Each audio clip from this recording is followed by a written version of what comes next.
Second protocol শেষ হওয়ার সাথে সাথে আজকে কেমো প্রোটোকলটা শেষ হয়েছে। কালকে মানে ভীষণ জ্বর, আর যা খেতে বলা হচ্ছে কিছুই খাচ্ছে না, কিছু কথাও শুনছে না ছেলেটা। নমস্কার বন্ধুরা, আজকে ব্লগটা এখান থেকে শুরু করছি।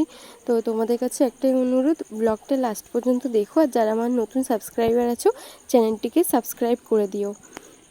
সেকেন্ড প্রোটোকলের লাস্ট কেমোটা বাকি আছে, মাকে বললাম তুমি ওটা করিয়ে নিও, আমি তাহলে বাড়ি থেকে ঘুরে আসি, দশহরা পূজা আছে, তুমি থাকলে তো ডালা দিতে, ডালা পূজা। তো মা বললো ঠিক আছে যা, যদি প্রয়োজন হয় ডেকে নেব।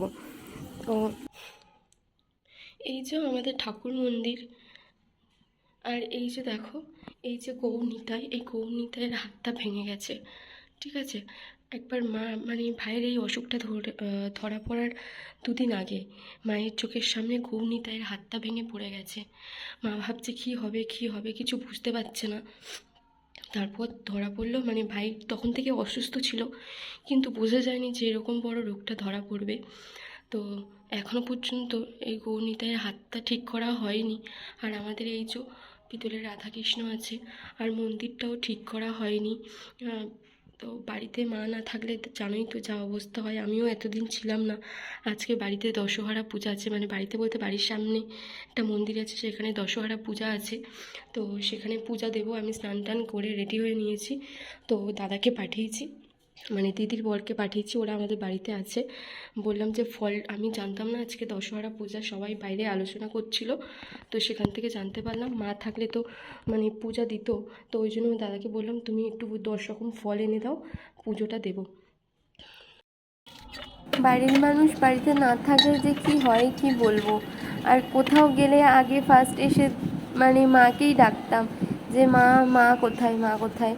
কিন্তু এখন বাড়িটা পুরো ফাঁকা, না ভাই আছে না মা আছে, কেউ নেই।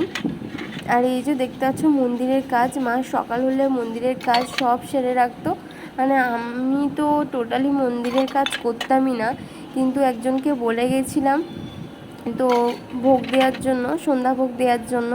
তো থালা বাসনগুলো এত নোংরা হয়ে গেছে, মনে হয় শুধু ধুয়ে ঠাকুরকে ভোগ দিত, মাজতো না কোনো দিন। তো আমি ওই জন্য আজকে যেহেতু বললাম না দশহরা পূজা, তো সেখানে বাইরের মন্দিরে একটা ডালা পূজা দিচ্ছিলাম, তো ভাবলাম এখানে থালা বাসন ভালো করে মেজে এখানে একটু পুজো দিয়ে যাই ঘরের মন্দিরে। আর আমার ঘর মানে আমাদের ঘরের মন্দিরটা না ভীষণ জাগ্রত। আমার দাদু যখন বেঁচে ছিল মানে দিন রাত এই মন্দিরে মানে ঠাকুর নাম হতো, দাদু হরিনামও দিত, কিন্তু দাদু মারা যাওয়ার পর থেকে আর সেরকম কেউ গুরুত্ব দিয়ে কিছু করেও নি। আর আমার বাবাও না ভীষণ ক্যাজুয়াল আর কি, অত সব কিছুর প্রতি অত সিরিয়াসনেস নেই, আর ভীষণ ক্যাজুয়াল। বাবাকে বলেছি তুমি তোমার ব্যবসাটা ঠিকঠাক করে দেখো, আমি এইদিকে ভাইয়ের চিকিৎসার সমস্ত যা কিছু মানে করার আমি করব। এখানে দৌড়ানো সেখানে দৌড়ানো সব কিছু, এই 4 মাসের যে কিভাবে কি করেছি আমি, সেটা আমার ফ্যামিলির লোক জানে। আর সত্যি বলতে কিছু মনেও হয়নি 4 মাসটা কিভাবে কেটে গেছে। দেখতে দেখতে 4 মাস মানে মা আর ভাই বাড়ির বাইরে, সেটা যেহেতু ওদের সঙ্গে আমি কন্টিনিউ হসপিটালে ছিলাম, বুঝতেও পারিনি কী করে 4টে মাস কেটে গেল।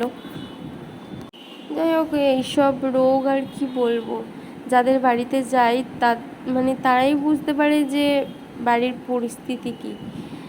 যাই হোক বন্ধুরা, আর তোমরা যারা বলছিলে না যে ভাইকে এটা খাও সেটা খাও, ভাই না ভীষণ জেদি। আর আর জেদির থেকে বড় কথা হচ্ছে এখন কেমো চলছে, তো সব কিছু ও নিতে পারে না, মানে বেশিরভাগই জিনিস খেলে বমি করে দেয়। আর যদি কোনো গন্ধ নাকে যায় সঙ্গে সঙ্গে তো বমি করে দেবে। আর যদি ওর মানে একমাত্র ফেভারিট খাবার হয় সেটা খাবে, যেমন বিরিয়ানি, বিরিয়ানিটা ও ভালোবাসে, ভীষণ ভালোবাসে, আগেও ভীষণ ভালোবাসতো। কিন্তু ওই বিরিয়ানির সঙ্গে চিকেনটা খেলো, কিন্তু এমনি নর্মাল চিকেন বানিয়ে দিলে সেটা খাবে না। ওর ওয়েটটাও ভীষণ লস হয়ে যাচ্ছে আর ওর জেদের কারণে। আর দেখো আমি মায়ের কাছে পুজো দিতে চলে এসেছি। আর এই যে সবাই অলরেডি পুষ্পাঞ্জলি দিচ্ছে, তা মা থাকলে এগুলো করতো, তো মা নেই, ওই জন্য আমি করলাম মায়ের কাছে সব কিছু। যেহেতু প্রত্যেক দিন সকাল থেকে পুরো সন্ধে 5টা 6টা পর্যন্ত ওদের সঙ্গে কাটিয়ে কাটিয়ে এমন হয়ে গেছে যেন বাড়িতে এসে আর ভালো লাগছে না, শুধু মনে হয় ওদের কাছে চলে যায়। আর ওখানে বিভিন্ন ধরনের পেশেন্ট আছে না, মানে বাচ্চা বাচ্চা পেশেন্ট, তাদের সঙ্গে গল্প করতে মজা করতে ভালো লাগে ওইখানে। আর ওইখানে ওই করে করে আমার বেশিরভাগই সময় চলে গেছে এই কদিন। তো বাড়িতে এসে টাইম কাটছে না, তো মাকে ভিডিও কল করেছিলাম, আর ভাইও ভিডিও কল করেছিল। তো এখন আপাতত কিছু হয়নি, বললো যে খাচ্ছে না, কিন্তু ডাক্তারবাবু বলেছিল এই সেকেন্ড প্রোটোকলের লাস্টের দিকে প্রভাবটা পড়ে, কখনো হয়তো দেখবে তোমার কাউন্ট কমে যাবে, হিমোগ্লোবিন কমে যাবে, যেহেতু এত কড়া কড়া ডোজের কেমো চলছে ওই জন্য। তো দেখো ভাইয়ের জ্বর এসছে হঠাৎ, বললাম যে ভালো ছিল সারাদিন, হঠাৎ বিকেল থেকে একটু অন্যরকম হয়ে গেছে শরীরটা, ফট করে জ্বর এসে গেছে 100.8। তো মাকে বললাম তুমি ডক্টরের কাছে সঙ্গে সঙ্গে নিয়ে চলে যাও, ও জ্বর এসছে, একবারও ফোন করেনি, আমাকে জানায়ও নি, আমাকে শুধু ভয়েস কলে বলছে আমার ভীষণ জ্বর এসছে আর জ্বরে কাঁপছে। মাকে বললাম যাও, আর ভিডিও কল করতে বললাম, যেহেতু আমি ওখানে নেই, আর বিকাল হয়ে গেছে, যদি মানে দুপুর বা একটু সকাল বা ইভিনিংয়ের দিকে হতো তবু ঠিক ছিল, 6টার সময় জ্বর এসছে। আর আগেরবারে ডাক্তারবাবু বলেও দিয়েছিল যে কাউন্ট কম আছে, হিমোগ্লোবিন কম আছে, ওই জন্য আগের ভিডিওতে দেখলে, মানে আগের ব্লগে দেখেছিলে ওর ব্লাড দেওয়া হয়েছিল, তো ব্লাড দেওয়ার পরেই 8.4 আর কি হয়েছে, 7.4 থেকে 8.4 হয়েছে হিমোগ্লোবিন, যেখানে 11 থেকে 16 থাকে। তো এবার কাউন্টও কম, যার কারণে জ্বরটা এসছে।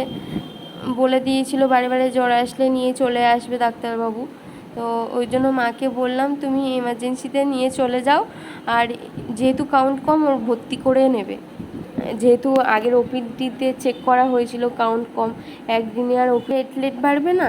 তো যাই হোক বললাম নিয়ে চলে যাও, আর এমার্জেন্সিতে গেলে অনেকক্ষণ পর আর কি বেডে শিফট করে, ওখানে অ্যান্টিবায়োটিক মানে যেহেতু জ্বর আসলে ওরা অ্যান্টিবায়োটিক চালায়, তারপরে জ্বর অবস্থায় কালচার রিপোর্ট পাঠিয়ে সব কিছু মানে চেক করে আর কি।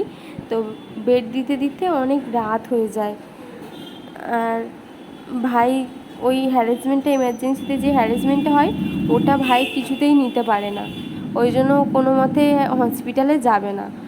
আজকে যেহেতু গেলাম না, তাই ভাবলাম তোমাদের কাছে অন্তত শেয়ার করি, ভাইয়ের জ্বরটা এসছে। আর এই দেখো ভাইয়ের মুখটা কেমনি শুকিয়ে গেছে, আর চোখটাও কেমন ছলছল করছে, 100.8 জ্বর। তো জ্বর আস্তে আস্তে উঠছিল। তো বন্ধুরা তোমরা একটু আশীর্বাদ করো যেন থার্ড যে বোন ম্যারো আছে 24 তারিখে বোন ম্যারো রিপোর্টটা ভালো হয়। তো ওইটার উপরে ডাক্তারবাবু বললো অনেক কিছু নির্ভর করছে, আমি তো জানি না এখন কী নির্ভর করছে, ডাক্তারবাবুদের মানে পরবর্তী স্টেপ কী আছে সেটা ওরা ভালো মতো জানে। তো তোমরা একটু গডের কাছে প্রে করো যেন রিপোর্টটা ভালো হয়, আর ও তাড়াতাড়ি মানে ফিরতে পারে, 4 মাস হয়ে গেল। তো সবাই বলে নাকি ওর যে ব্লাডে যেই সেলটা হয়েছে ওটার ট্রিটমেন্ট মিনিমাম 8 থেকে 10 মাস আর তার বেশিও হতে পারে। তো আমরা যেহেতু এই ফার্স্ট টাইম, জানা নেই,